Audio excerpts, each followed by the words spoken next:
مرحبا. برشلونة يحسم صفقة راشفورد. فرينكي ديونغ يوافق على تجديد عقده مع برشلونة يجري محادثات لتمديد عقد كوندي. رسميا مدافع برشلونة الشاب يرحل إلى فريق آخر في إسبانيا. جيرارد مارتن يحسم موقفه من الرحيل عن برشلونة. مارك برنال يصدم فليك في برشلونة. والمزيد من الأخبار، ولكن قبل البداية مشاهدينا الكرام وقبل أن ندخل في التفاصيل، إذا كنتم من عشاق النادي الكتالوني ومهتمون بآخر أخبار ومستجدات برشلونة ففضلا وليس أمرا لا تبخلوا علينا بالضغط على زر اللايك والاشتراك بالقناة. إلى التفاصيل. مارك برنال يصدم فليك في برشلونة.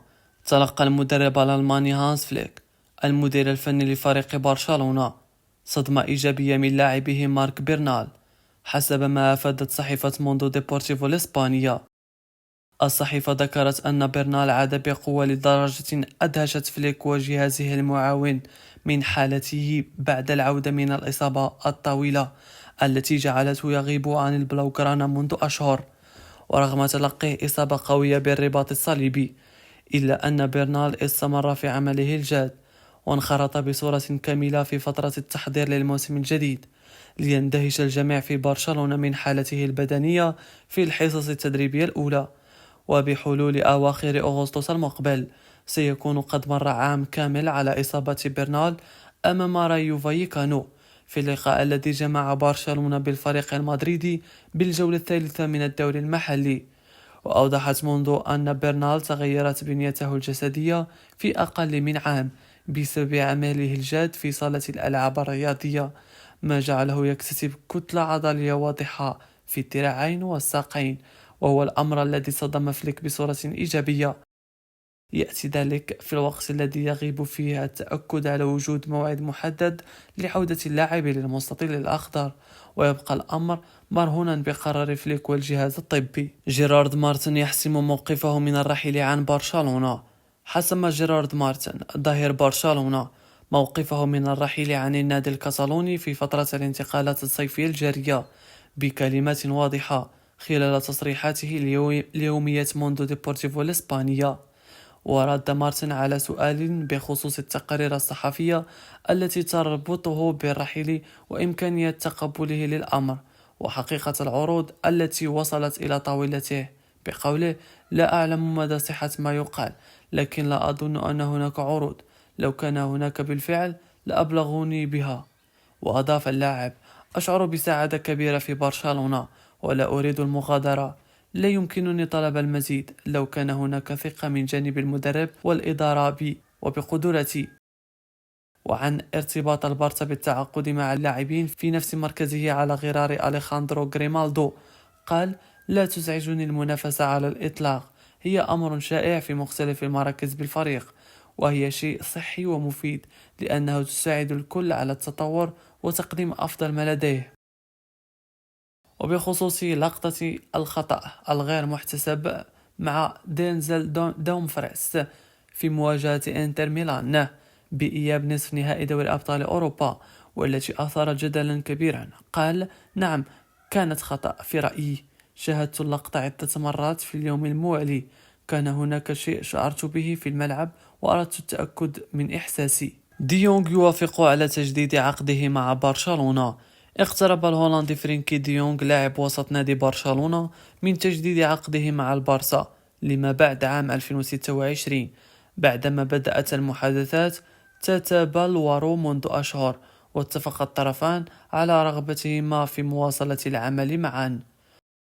وكان وصول المدرب الألماني هانس فليك والتعافي الجيد من إصابة كحيله الأيمن، والأهم من ذلك الشعور بأن النادي كان يغير نجمه من خلال إظهار الدعم له، مفاتيح تحول فرينكي ديونغ من لاعب غير محبوب وغير سعيد إلى لاعب قريب من تجديد عقده. وسيجدد ديونغ عقده مع برشلونة مقابل تأجيل راتبه مرة أخرى وتخفيضه، في سيناريو سيساعد النادي على توفير مساحة لتسجيل تعاقدات جديدة، حسب ما ذكرت صحيفة لافانجارديا اليوم الثلاثاء. ويرغب ديونغ في الفوز بدوري أبطال أوروبا مع برشلونة، النادي الذي انضم إليه عام 2018 قادما من أياكس أما الرئيس خوان لابورتا فيعلن عن إعجابه الشديد بأسلوبه. ولم تكن الأمور دائما على هذا القدر من الانسجام، فقد كانت هناك خلافات وتوترات.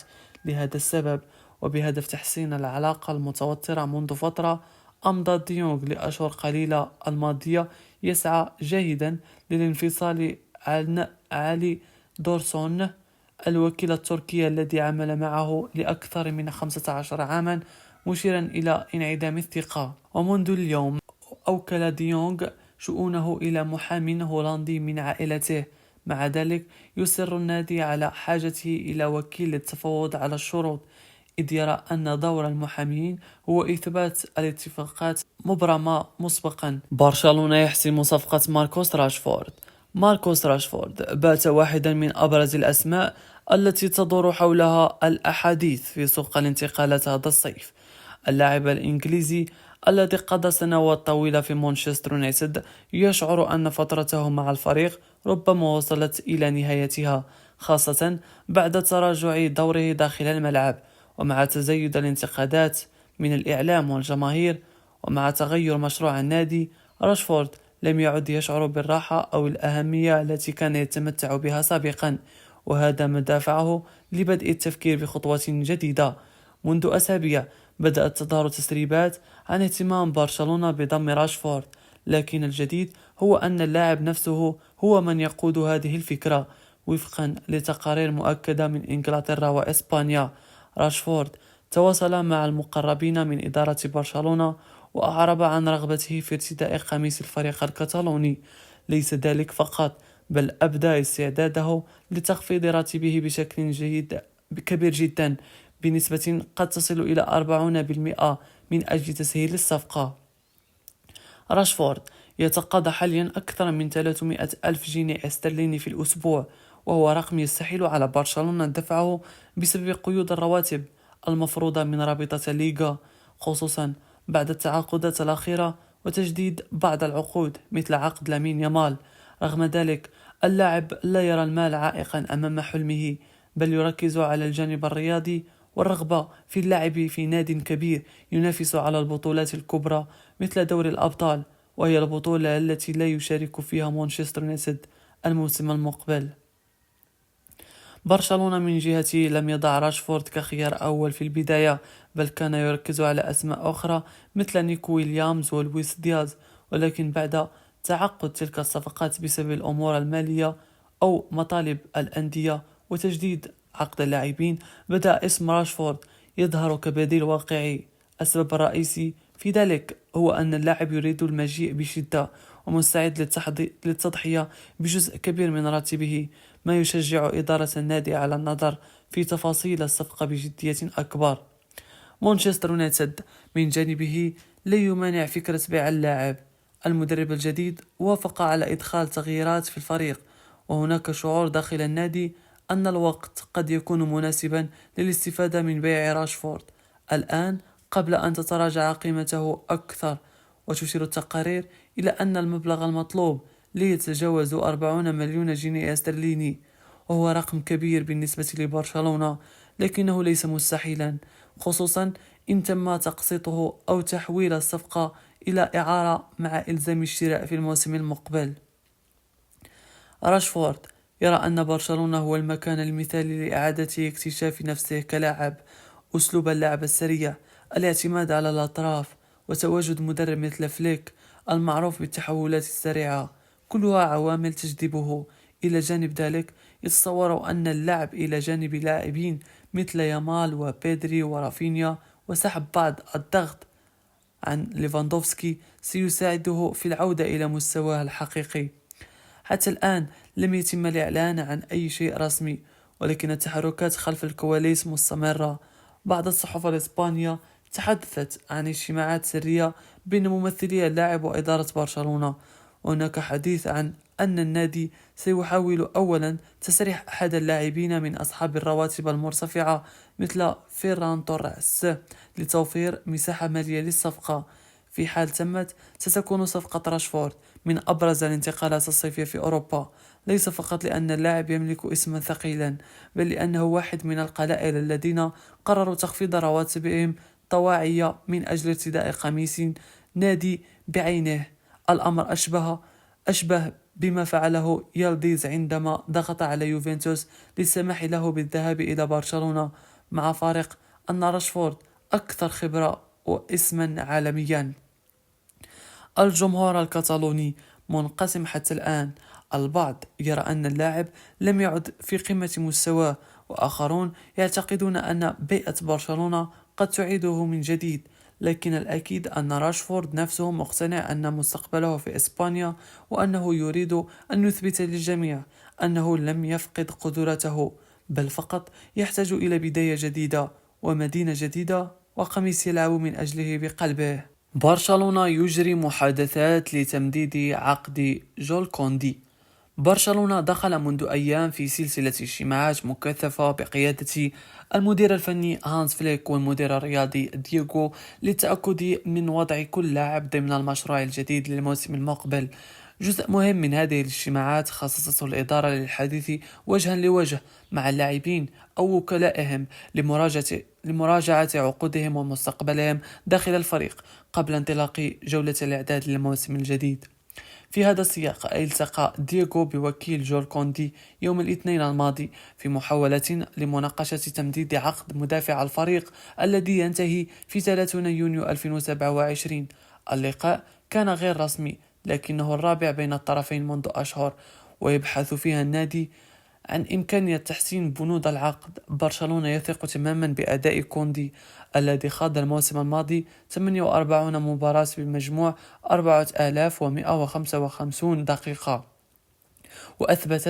وأثبت نفسه كلاعب ثابت ومهم تحت قيادة هانز فليك، سواء كمركزه الأساسي كظهير أيمن أو كقلب دفاع عند الحاجة.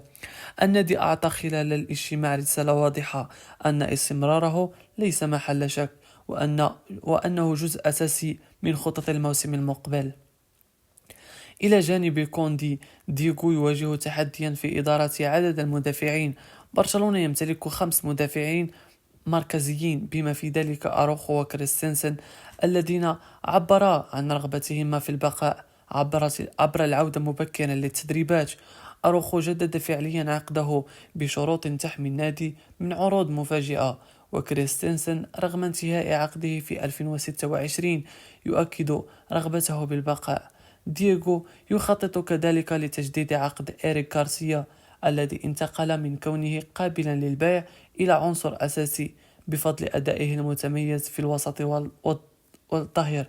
خلال الفترة الأخيرة كان هناك اجتماع غير رسمي آخر بين دييغو ووكيل فرينكي ديونغ، وهو مؤشر على استمرار رغبة برشلونة في تمديد بقاء النجم الهولندي الذي تحسنت علاقته مع النادي بعد عرض أداء قوي في الفترة الأخيرة. دييغو معروف بتعامله مع السوق ليبحث عن ثروة في التعاقدات، لكنه يسعى لاستقرار الفريق عبر تجديد عقود اللاعبين المحوريين وتجهيز صفقات محددة فقط، مثل جناح أيسر وحارس مرمى. دوره الأساسي هو ضمان تماسك كتيبة فليك وتأمين مستقبل العناصر الموهوبة مثل لامين يامال. بالتالي الوضع مع كوندي يوضح منهجية واضحة، إدارة مدروسة، لقاءات متعددة، وتواصل مباشر لنقل رسالة آمنة وثقة. استمراره ليس محل شك، وتجديد عقده هو أحد أولويات النادي لضمان جاهزية قوية للموسم المقبل.